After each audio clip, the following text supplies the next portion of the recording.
Hi, it's Kathy Kress again, and we are doing my YouTube channel, Geriatric Care 1, and right now we are doing a whole playlist on should you move your aging parent into your house, which is a big move for both the family and the older person.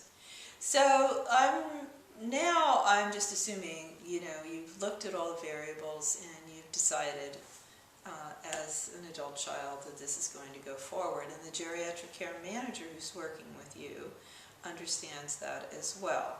And there are certain steps that you have to take, and one of them is you got to merge two households of furniture. that's a lot to take on, and you have to really look at what the parent should sort of sort out. And in the Handbook of Geriatric Care Management, there's a whole chapter on relocation, and it's a great chapter, and it really just talks about, moving. And one of the important things that it defines is, what the value of your home is to you, yourself now, and to your parent, because it is your sense of history. It's your sense of your family. It's your sense of, how you get around. When you go to a hotel, that's fun. You don't exactly know where your toothbrush is. But people navigate around their home. They know exactly how to get from where to where. So when you're dealing with treasures or family, memories, how many of those do you get rid of? And so when an older person moves in, you really need to start, first of all, just in logistics, assess the space that they're going to have in the room. And this goes from moving them to a higher level of care to assisted living, whatever. How much space are they going to have available in your home? Are they going to have a whole wing? Or are they going to have one room? I hope they're not sharing with a teenage child. So, whatever the space is, what will fit in, and you really need to assess it, and geriatric care manager can help you with that. And then pick some of the things that are memories to the older person that they can't live without. Like my mother-in-law, when, and I've mentioned this before, I did it. So I've already been through this, my mother-in-law and my dad. And she had a little pink lazy boy she was this tiny person that she had to have there. And so the lazy boy came, the pink lazy boy. That was her memories. She loved pink. All of that. She brought little statues that, she had on various bureaus. Things that had deep memories to her, pictures of her family.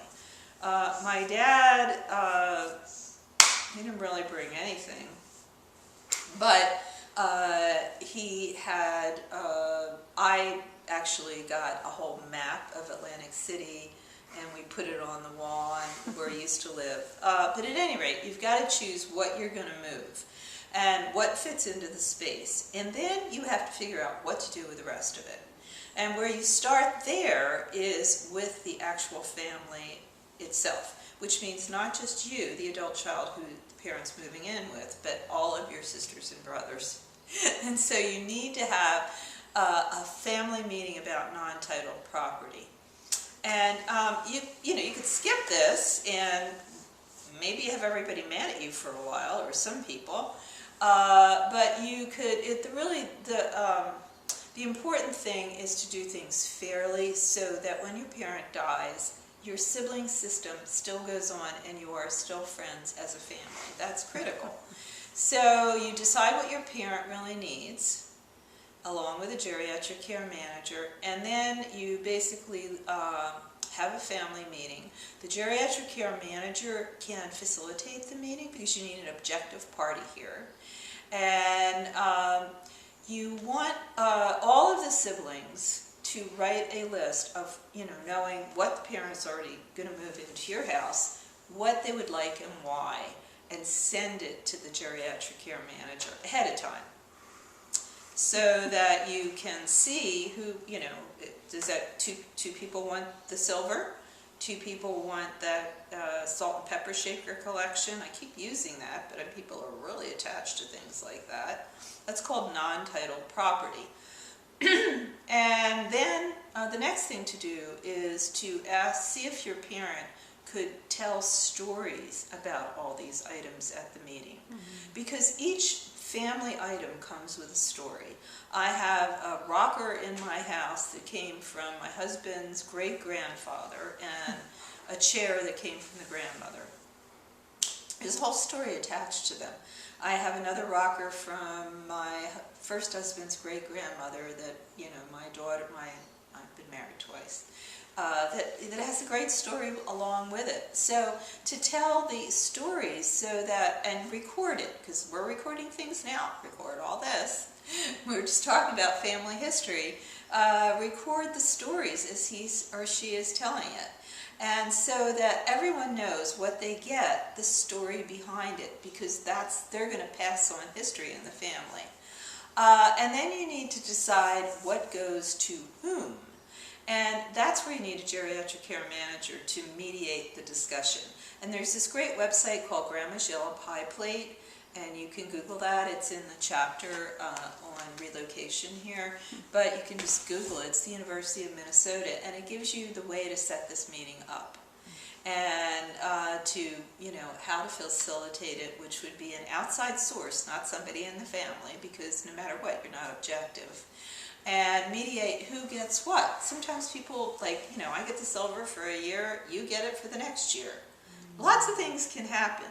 This is a teapot. The 40-year-old does not really need it, but maybe the 20-year-old really does need it because they're starting a house.